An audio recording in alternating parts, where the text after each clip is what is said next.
Assalamualaikum monsieur Ndaw professeur la fii ci groupe scolaire franco-arabe Al Wahda Amine TV Dakar seet si waatoon ko tey pour ñu wax seet ak moom benn waxtaan.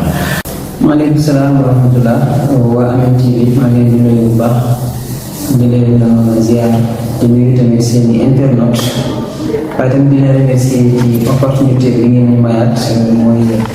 lëkkaloo bi ngeen def ak groupe scolaire franco-arabe Al Wahda nga xamante ni yàlla def na ñoo fi nekk le responsable des études en même temps professeur d'histoire et de géographie. monsieur Ndaw boo doon def jàngat ci actualité Sénégal jamono ñu toll nii lan nga mën a wax bokk spectateur yi. donc su ngeen ñu laaj jëm ci mbiru actualité réew mi dañ ci sawar lool dans la mesure où actualité bi c'est quasiment dominé par pas mal de points, des points qui sont saillants, des points qui sont intéressants, mais li ma ci gën a marqué mooy actualité économique bi. Donc actualité économique bi donc moom gën a marqué ci réew mi parce que j'ai l'impression qu'il y a beaucoup de choses yoo xamante ni réew mi ñu ngi ciy def effort loo xamante ni parti bi nekk au pouvoir ñu ngi ciy jéem mais population bi comprendre ko wala sax ñi comprendre ñi chercher à manipuler la population pour ñu bañ a xool foofu na. mais lan moo tax nga taamu actualité bi nga taamu ci waxtaanee point bu am solo bi la wax ne muy économie bi réew mi. waaw premièrement li ma ci gën a motivé mën na nekk en fait partiellement ci sama profession nga xamante ni je suis un professeur d'histoire et de la géographie te tey suñu doon laaj dans le système éducatif par exemple de l'école primaire au baccalauréat wala de l'école primaire ba élève bi di def classe troisième BFEM soo doon laaj ban professeur moom moo mën a jox élève bi des notions économiques là on va dire le professeur d'histoire et de géographie. Plus loin également ban professeur moo mën a jox élève bi situation géopolitique là on va attendre de ça des professeurs d'histoire et de géographie te dañoo constater ni ñun li nga xamante ni moom la ñuy jàngal suñu doomi réew dafa nekk connaissance boo xamante ni connaissance bu caduque la donc je m'excuse du terme mais pas caduque boo xamante ni sens péjoratif la mais dafa xaw a dépassé parce que matière bi nekkatul matière boo xamante ni matière bu nekk d'actualité la donc loolu moo tax ma tànn aborder question économique pour ñu def mise à jour des données statistiques, mise à jour des efforts économiques, mise à jour des progressions économiques et également conscientiser population bi pour ñu mën a am confiance ak état bi nekk en place pour également ñu mën a comprendre situation monde bi fi toll actuellement parce que loo comprendre rek doo ci mën a maye gàtt. effectivement comme ni nga ko waxee muy point bu am solo nga tàmm ko pour waxtaane ko différent ak télévision yu bëri wala site internet yu bëri nga xam ne ñoom actualité bi li ñu gën a waxtaane jamono ñu toll nii mooy wàllu mbiru di borom ñaari tur yi may ba di tudd ak yu demee noonu mais yow nga tànn point bu am solo muy économie di ko waxtaane exactement lan nga mën a wax situation bi fi ñu toll nii ci réew mi ban situation la réew mi toll ak yow ci sa kii xam-xam fan nga jàpp ne fa la mën a yegg tey. waaw su ma doon tontu sa question bi dinaa ko jéem a tontu objectivement tontu ko ci sens bi nga xamante ni d'abord observateur comme un simple observateur waaye tamit comme un citoyen qui a pendant très longtemps a enseigné la matière que je vous ai expliqué tout à l'heure mooy histoire et géographie te bu ñu waxee géographie dañuy wax aspect économique. bu ñu waxee histoire également dinañ wane des événements qui se sont inscrits dans le passé que ce soit des événements politiques économiques culturels sociaux ay événements la te peuple boo gis rek noonu lay avancer et suñuy observer situation économique réew bi mën nañoo wax ne le pays est entre de très bonnes mains donc m'explique réew mi mu ngi ci loxo yu dal xel parce que da ngay dégg souvent population bi ñenn ñi di wax ne ñi fi nekk mënuñ dañuy jéem waaye dañuy fàtte ne doomu aadama lu mu jéemut du ko mën te ci jéem bi ngay jéem ci ngay prouver ñi la mettre en place que ne mën na wala mënuloo donc jéem moom nekkul loo xamante ni donc lu ñaaw la wala lu ñàkk yaakaar la li bon kay mooy ñàkk jéem ndax ba am na benn expression bu wax ne si tu doutes qu'en faisant tu ne vas pas réussir il faut être sûr que quand tu ne fais rien tu n'auras rien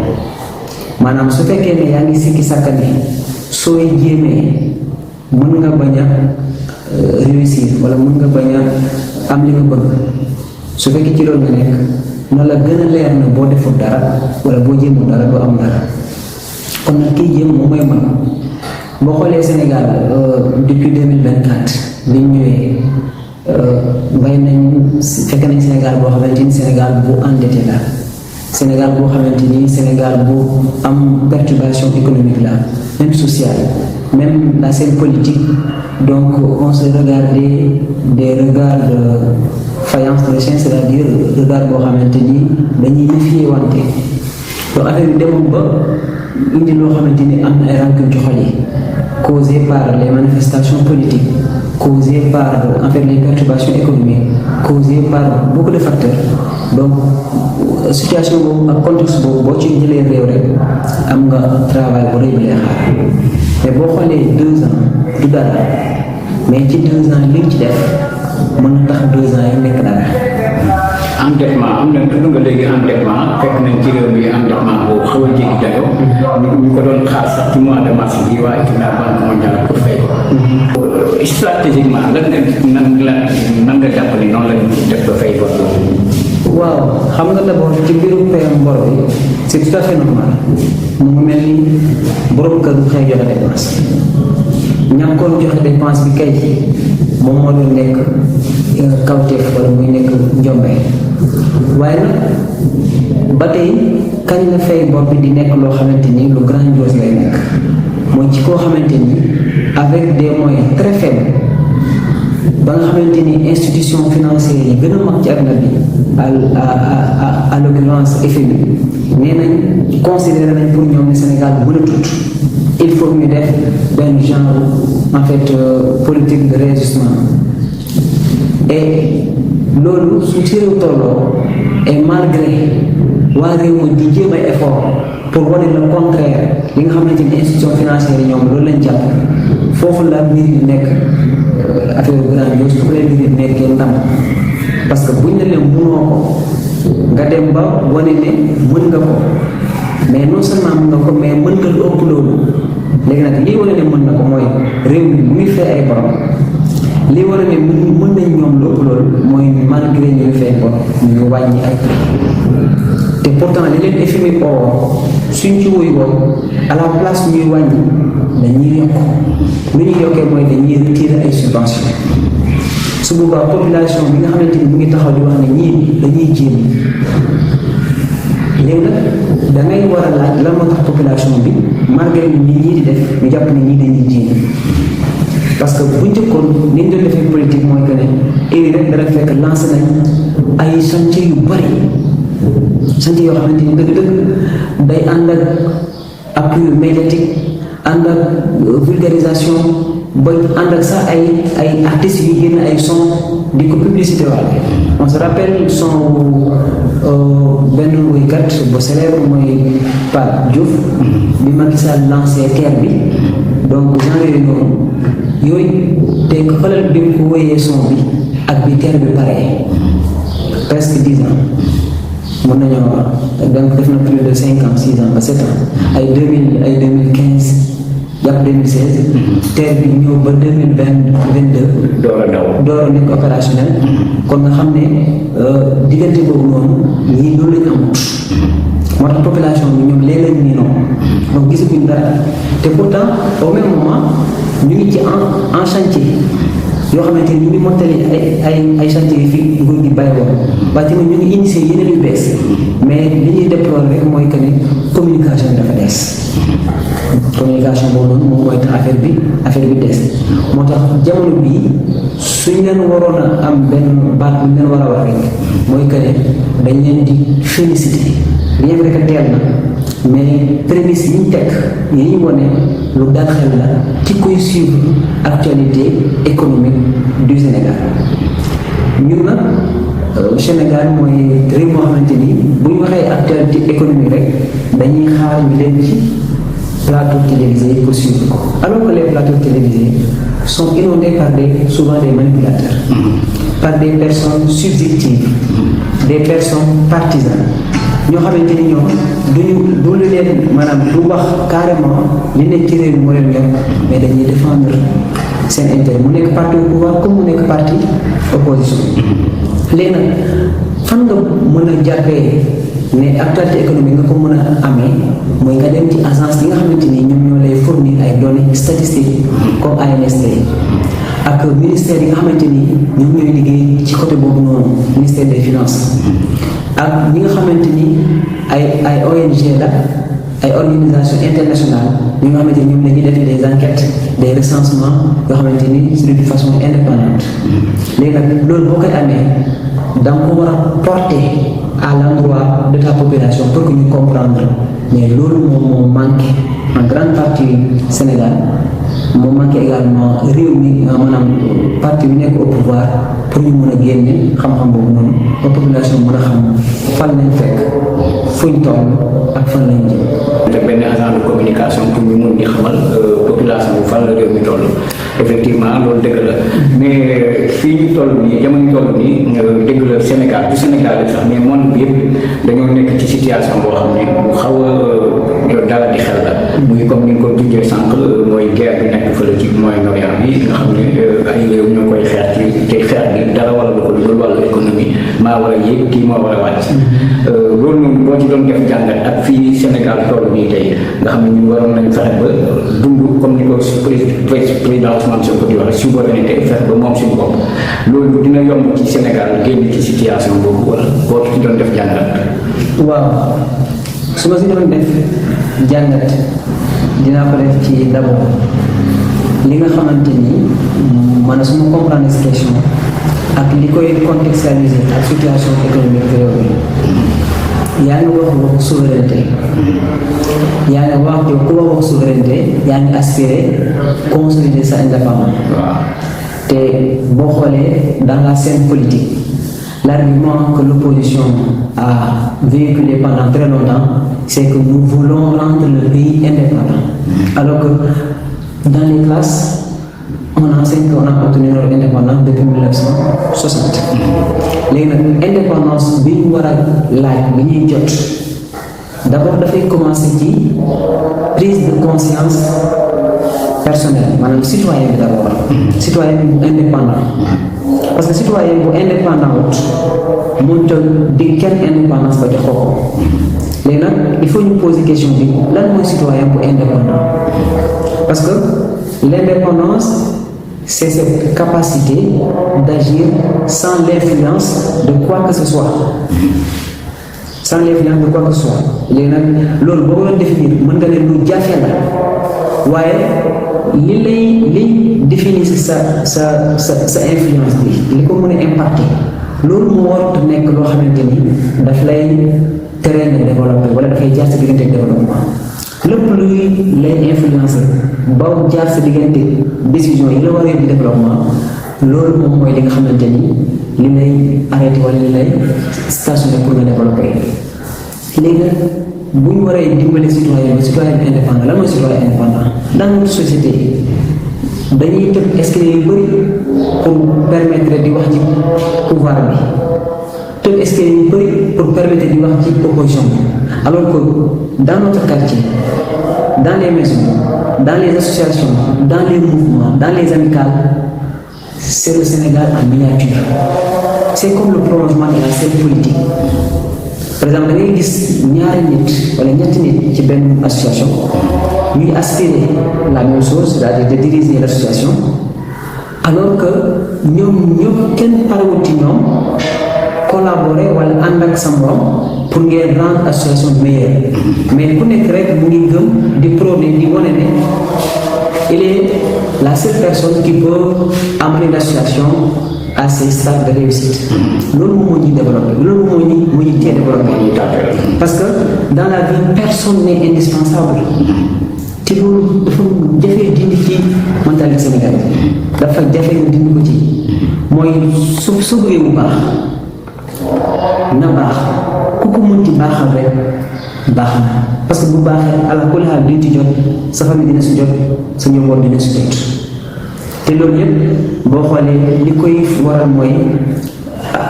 proverbe yi ñuy am dans société ay njëriñ na nga fekkee par exemple njëriñ na nga fekkee ay mag bi fekk ci yàlla naa dee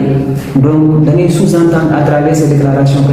il y a des intérêts crypto-personnels yi cachés ci derrière alors que pour développer un pays l'ambition doit être plus élargie par exemple booy xool dans l'histoire ngay étudier l'histoire de l'Europe par exemple Europe nga xamante ni Europe traversé na les deux guerres par exemple ñun en Afrique on a tendance souvent à justifier notre retard en évoquant la traite négrière en évoquant la colonisation c'est vrai c'est une vérité boo xam ne nit mën mënuñ ko weddi mais la traite négrière ak la colonisation mais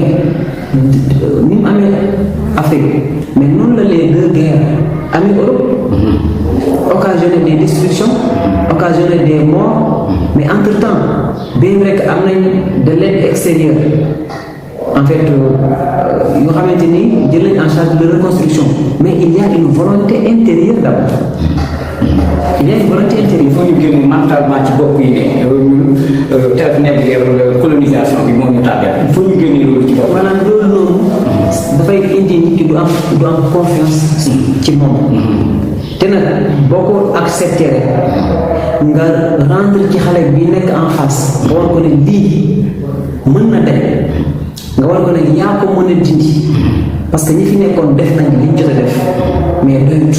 yow nag commencé à partir de ñoom fi ñu am nga continuer loolu moom mooy indi développement loolu moom mooy tendre vers souveraineté c'est pas quelque chose qui va se faire d'un jour au lendemain boo gisee ki nga cité léegi muy Ousmane Sonko bu wax affaire souveraineté day wax souvent ni il faut ñu tey réew kenn du ko def ci param-param réew nekkul loo xamante ni tey ak suba lay mel mais dañuy commencer parce que moom xam na ne il met les fondements et c'est à la génération qui va venir de continuer le travail mais day fekk ñoom ils sont solides réew yi développé yëpp fii lañ jaar. da nga koy waajal daal. da nga koy waajal dégg nga mu ngi koy wax am na yenn xeet yoo xam ne wala yenn souveraineté boo ko bëggee am da nga koy waajal sax ci sa bopp xeex ko ba mun koo am ndax yàlla sax yonent bi sallallahu alayhi wa sallam bi leen yéefari di attaqué yàlla naan leen muñ leen te waajal seen bopp. loolu la Ousmane Sonko bëgg a wax nit doo xëy rek yegg ci benn étape bi te waajaloo sa bopp. effectivement loolu nag li koy indi dafa laaj liggéey bu yaatu. du rek am occasion déclarer parce que dafa am njëriñ maanaam dafa am lu am solo ci action maanaam action kaddu ci la bokk waaye tamit jëf bi ci la bokk waaye tamit lii tax action am njëriñ mooy jeexital ba par exemple su ma la rencontré ngir benn situation ma wax la ko yeggee la ko nga xam à travers ni ma ko bëggee sama wax du am njëriñ lu dul ne dem nga def ko ni ma ko bëggee yow doo xam ne am na njëriñ su dul ne ginnaaw bi ko defee lan la la jural léegi nag état bi bu ci amee benn bu dagg rek kee la mu xon du fi jógee loolu waral Sénégal ñu naan ah ñoom dañuy wax rek parce que ki wax ki def na responsabilité wax est-ce que yow miy dégg def na sa responsabilité nga déglu est-ce que bi nga déggee ba pare jëfee nga pour mun a rendre compte wax na dëgg wala waxu dëgg c'est ça où se trouve le grand problème par exemple boo jëlee exemple ñun dans le milieu bi ñu liggéey mais tu donnes des explications à toute une classe qui compose souvent des vingtaines des trentaines voire une quarantaine d'élèves mais ñun ñooy jot mais da ngay évaluation rendre compte ne la moitié ñu ñoo trouvé te pourtant ñeneen ñu ngi woon fan lañ nekkoon pourquoi concentré ñu woon léegi nag lan la ñu war a réglé si ñoom ba ñu ñuy concentré suñu réussir pari boobu rek danañ réussir ne classe bi kanam la ji réew tamit noonu lay demee beneen bi l'amour du travail surtout l'amour du travail boo demandé la plupart du ma wax élèves sax mais ñi liggéey dans le système que ce soit les fonctionnaires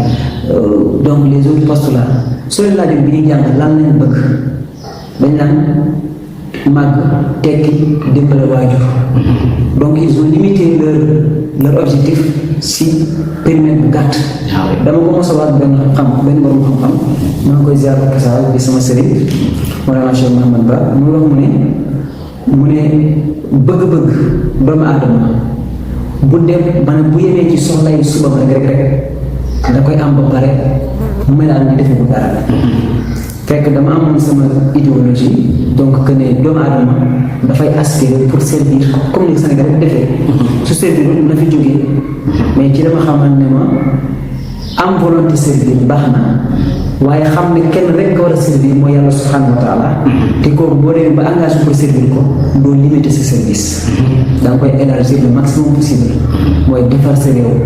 préparer li fi war a nekk bu ñëwee lu fi fekk nga préparer sa réputation dans l'histoire parce que ñun ñëpp dañuy dem li ñu fiy bàyyi moom mooy nekk askan bi ñuy bàyyi wala li ñuy bàyyee seen jamono donc loolu il faut que Sénégalais bi dir soit ci indépendance moom indépendance ci boppam d'abord pour mun a contribuer à apporter l'indépendance dans une entité restreinte, élargie et plus vaste pour aspirer à rendre son pays indépendant loolu c'est parce que boo xoolee l'histoire pays yi nga xamante ni xañoon nañu seen indépendance benn force étrangère ñëw rek sans l'aide ni l'intermédiaire des forces intérieures pour mën a xañ pays boobu moom indépendance am na ay traîtres yoo xamante ni collaboré nañ ak les forces extérieures am na ay ñoo xamante ni seen bopp la ñu xalaat ba jaay seen ngor jaay seen ngor ñu compromettre sécurité compromettre avenir condamner tout un peuple ba ñu ñuy traverser des années de souffrance te pourtant benn minorité bu ndaw la prenez l'exemple des Français nga jël nombre de Français bi nekkoon France au moment de la colonisation ak le nombre de la population sénégalaise bi nekkoon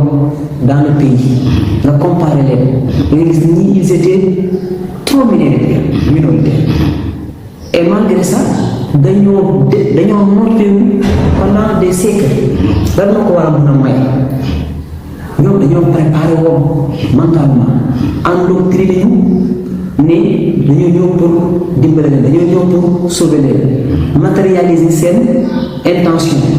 construire des écoles apporter des soins médicaux donner en fait des vivres soigner souvent construire des hôpitaux loolu moo ñu convaincre mais nag ñun loolu moo ñu manqué maanaam ñu investir ci suñu xale yi mu commencé ci famille bi commencé ci école bi commencé dans les universités commencé également dans le contenu espace yooyu maanaam idée yi occuper espace public bi parce que dafay am question yoo xamante ni d'actualité yuy xew dans les sociétés c'est pas à minimiser mais les résoudre ne doit pas anéantir l'économie du pays et les points les plus sains parce que am na loo xamante ni tribunaux yi lay résoudre bi ci plateau public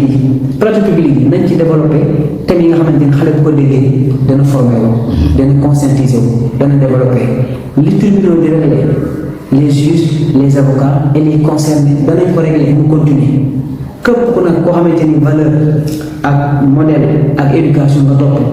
nga dem ci say base de sources yi nga xamante ni ci ko mën a jëlee mooy la famille muy l'école muy en fait la religion par exemple sa appartenance sa sëriñ yooyu yëpp moom ñoom ñoo leen éduqué noonu waaye soo bëggee jël yooyu place ko au cœur de l'actualité alors que l'actualité devrait être occupée par des questions d'actualité comme l'économie comme les réalisations dans des domaines donc yooyu moom moo ko jëriñ en quelque sorte donc su ma la déggee si question bi daal jamono bi pour ñu am souveraineté il faut ñu parewaat bañ a yàkkamti ñu defaraat fondement yu dëgër xam ne doomu aadama dundam lépp xaju ci te mënut a fekkee lépp nga fexe rek ba moom fi mu jógee ak fi mu toll maanaam teyam na gàcceel démb comme ni ma ko waxee léegi sama sëriñ day wax souvent ne moom dana fexe ba teyam di gàcceel démb maanaam sa tey tane sa démb su boobaa da nga mën a préparer avenir bu kowe te nit ki tant que mu ci rek mu ngi développement ñëw poste fee sa xaalis kese. incha allah monsieur Ndaw la woon di professeur fii ci groupe scolaire franco-arabe Al Wahda ñu koy gërëm vraiment waxtaan bi ak point bi amoon na solo trop monsieur Ndaw ban message ngay tàggatoo ak lan ngay lancer jeunesse bi nga xam ne nii ñoom ñoo nekk au bout du développement. waaw li may lancer jeunesse bi mooy d'abord la jeunesse c'est l'avenir de toute une nation comme ni ko Cheikh Ibrahima Niass doon waxee radiyallahu anhu ne yàlla ko leeram mu ne réew bu nekk mu ngi développé man avenir am mu ngi nekk ci ay jeunesse am waaye nag du jeunesse bu nekk moom jeunesse bi muy wax mooy jeunesse bi nga xamante ni jeunesse bu am ñam la bu am valeur la bu am principe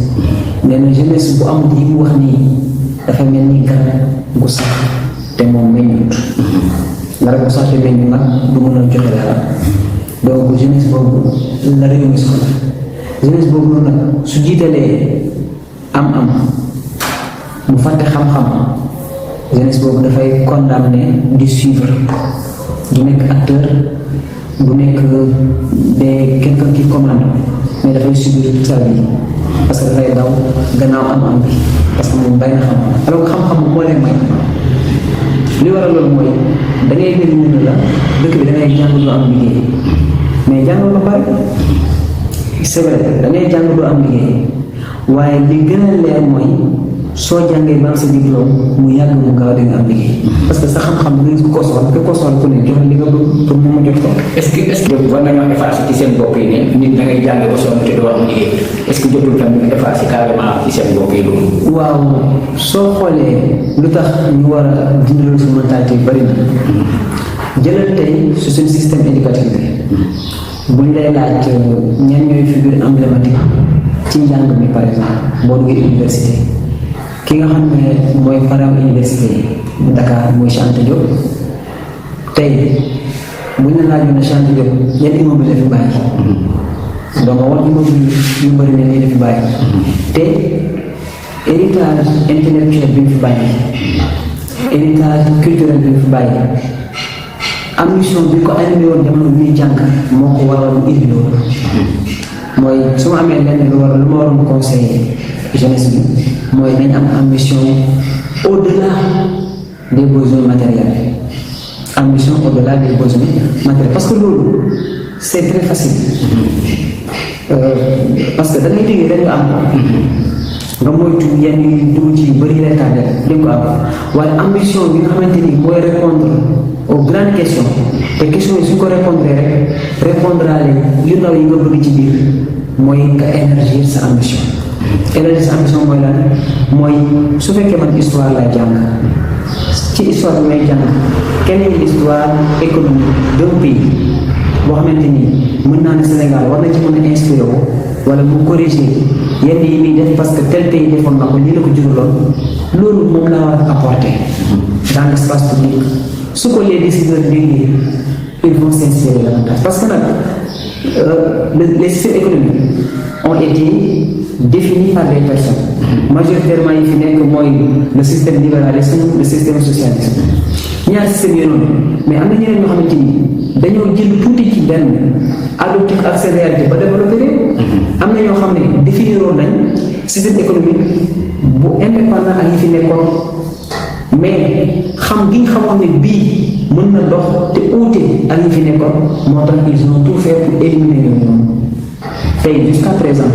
soo laajtee un Sénégalais quel était le système économique incarné par Mamadou Dia bi mu bëggoon opérationnel dans un monde boo xamante ni libéralisme ñu ngi fii socialisme ñu ngi fii alors que moom da doon xëy fii gont fii ba dañ ko doon taxé sax est-ce que du pour Union soviétique à l'époque et il était fier de réclamer ça donc mais finalement modèle boobu noonu doxul ambition la woon war naa am ñu ko continuer yu mel noonu on a bëgg nañ lool boo laa yokkee doctrine ñi nekk au pouvoir luy seen doctrine mënu leen wax ne ay socialiste lañ mënu leen wax ne ay libéraliste lañ mais souverainisme bi ñuy incarné ñu ngi koy matérialiser par la confiance endogène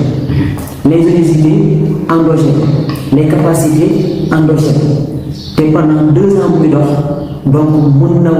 doy na preuve que ne mën na dox war nañu mën a compter suñu jeunesse mais jeunesse bi na élargir ay ambition nekk université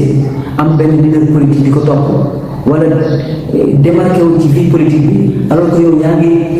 topp sa yoon pour ñëw encore ci vie politique bi parce que ñaar rek moo fi nekk souvent da ngay gis étudiant boo xamante ni dafa am leader politique mu nekk université nga xam kii dafa am en fait attachement bëgg kii topp ko am keneen koo xamante ni nee na moom dafa incarné neutre waaye moom il attend un jour pour mën a ñëw incarné comme leader yi ni ñu koy defee moom bëggul topp mais dafa bëgg jaare pour def leader c'est pas mal mais objectif bi mooy nga nekk dans des ambitions yoo xamante ni ëllëg sa état moo lay récupérer na la yow li nga nekk nii ñu réew mi soxla na mais les professeurs d'université qui sont à l'université mais ci loolu lañ nekk lu tax nguur bi ñëw rek dina am ñu soxla jëlee ko ci personnel université bi ñu liggéey seen réew parce que ñoom dañoo nekk ci dañoo ne xam ne lii réew mi dafa soxla te réew mi nekk ci loolu lañu war a viser te ñuy jàng pour loolu xam ne jàng du jeex du wees xale yi nañ bàyyi pas xale yi sax mais mag ñi nañ bàyyi bu ñu demee ba seen njàng am fu em naturellement parce que nit ku ne rek am na sa destin fu mu toll bul ñëw ci kër gi nga won ni xale bi njàng amul njëriñ maa ngi nii am naa sama master waaye liggéeyu ma non c'est pas ça am nga sa master mais sa master bi dafa façonné mais am na lu la jox comme potentialité boo amee détermination di nga ko exercer te dina la jëriñ bàyyi xale bi ba mu toll foofu moom parce que nit ñi bokkuñ destin da ngay situation bu ma tient à cœur la parce que da ngay wax xale yi ñu ne bu seen njàng amul solo suñ koñ am na benn koo xam ne am na master muy jaay café mais est-ce que tam dogguma la est-ce que tam lu jotul ñu xoolaat système éducatif bi nga xam ne nii moom la Sénégal teg parce que tam est-ce que bu loolu moo indi problème bi changer système éducatif bi dugg ci beneen système donte waxtu bi jaar nañ mais ñu dugg ci point boobu. waaw xam nga c'est trop facile nga ne dem nañu changer système économique système éducatif mais moi j'ai l'impression j'ai souvent l'habitude de dire à tort ou à raison que le changement appartient aux décideurs. Et les décideurs, ce qui doit leur animer, c'est une volonté politique qui se démarque d'un attachement du pouvoir, mais qui se focalise tout simplement à créer ou bien à faire des résultats. De l'histoire Chine par exemple. Chine, boo jëlee jamono de 1949 mooy l'avènement de Mao bi mu ñëwee ak stratégie ñëw ak vision donc les 5 premières années mu copier modèle soviétique de développement mu rendre compte que ne c'est pas adéquat aux réalités chinoises parce que résultat yi mu xaroon amu ko ci mais dafa changé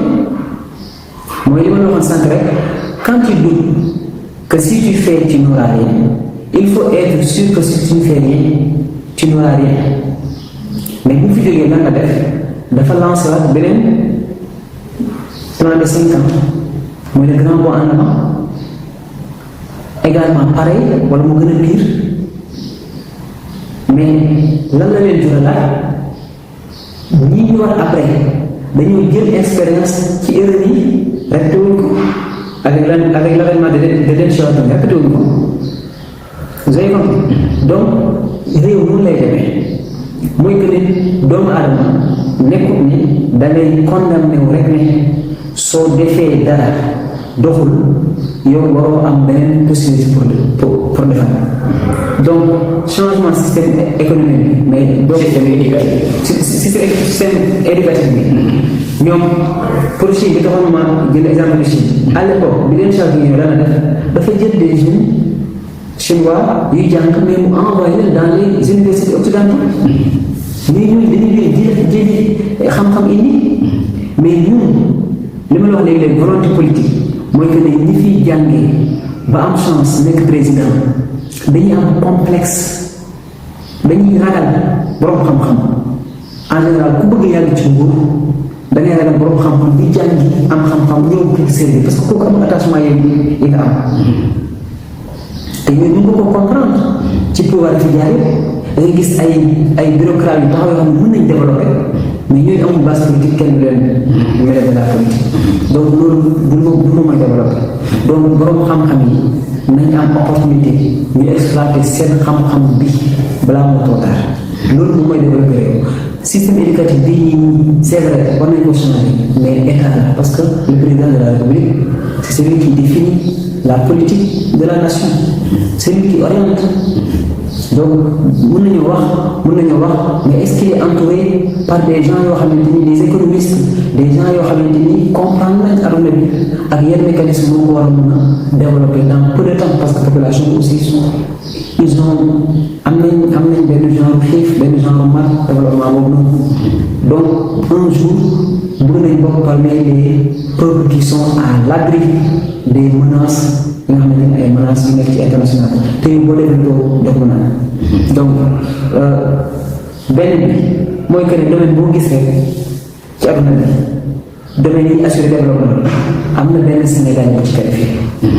waaye est-ce que Sénégal yi am nañ chance jël soit ci réew mi certains ont d'autres nationalités et restent dans ces pays-là pour continuer finalement être des citoyens de ces pays-là alors que le Sénégal en a besoin aujourd'hui donc volonté politique et attachement du mën attachement manque d'attachement mais attachement mesuré au pouvoir parce que pouvoir bi léegi la doon def boo mënut def mais demal ko tool jox kenn mu def parce que li ñëpp bokk la li ñëpp moom la l'essentiel mooy na baax man ci boobu laa jàpp su ma ci waree bokk c'est parce que damaa war a mën a baax su mënut a baax naa ci ànd jàppale ki mën a baax bu baax la vie politique la vie associative la vie des amicales yëpp noonu la ñu war a def mais da nga gis Sénégal plus de 300 partis États-Unis ñaar na fay nekk alors que États-Unis moo ñu gën a rëy foofu sont des États alors que Sénégal bii mënoo jël sa 4 partis yoo xam ne mën nga ne ñi bokk nañ idéologie te régime bi amoon nañ chance boobu noonu pour amener les Sénégalais à la rationalisation des partis politiques en quoi faisant su fekkente ni resté nañ dans leur ligne idéologie sans ñu nangu ñu baax leen sans ñu nangu en fait ramasser les gens yi nga xamante ni ay position politique mooy yor képp ku identifié wu ci seen idéologie di nga leen rejoindre par principe képp ku jàpp ne bii baax di nga kenn yow sa propre ligne su boobaa la nature va définir les partis ñi ànd ak ñii ak ñi ànd ak ñii ñi ànd ak ñii ñu ñoo obligé ànd parce que am na benn borom xam-xam wax ne bëgg ma bëgg la am na ñoo xam ne ñoo rek lañ bañ su boobaa ki mën a ànd ak pouvoir dañu ànd ak moom et pourtant yaa ngi gis ay alliés yoo xamante ni mën nga ne mënul ñàkk quoi ñii il faut ñu ànd ak ñi dañoo jege li ñuy wax mais da nga xam ne ñii jeune au plus grand bi duñu ànd ak ñii mais mënoo ànd ak yow nga ne àndoo ki fi ne àndoo ki fi war a ne finalement yow koy ànd sa bopp rek nga ànd te loolu moo war a jël Sénégal. macha allah waxtaan bi amoon na solo monsieur Ndao kon ñu bàyyi la rek sa dernier mot. waaw ñu ngi am kontaan bi beneen yoon di la remercier di wax ne bëggoon nañu tëj bi yàgg waaye sooy wax ci loo xamante ni par exemple ci nga bokk te aussi arab da wax naan loo mën a jeexal donc dañ ciy wax rek li nga xamante ni moom nga ci man di am njort ko ne waxtaan dina am lu si jëriñ boo amee ay njuumte aussi ñu ngi ciy jégalu du expert en aucune en fait matière ou bien en aucun domaine kenn doon rek un citoyen kuy jox xalaatam am njort bu rafet ne mën na jëriñ te également lépp loo xam ne rek njuumte la ñu ngi ciy jégalu say internautes di la remercier également ci occasion bi di wax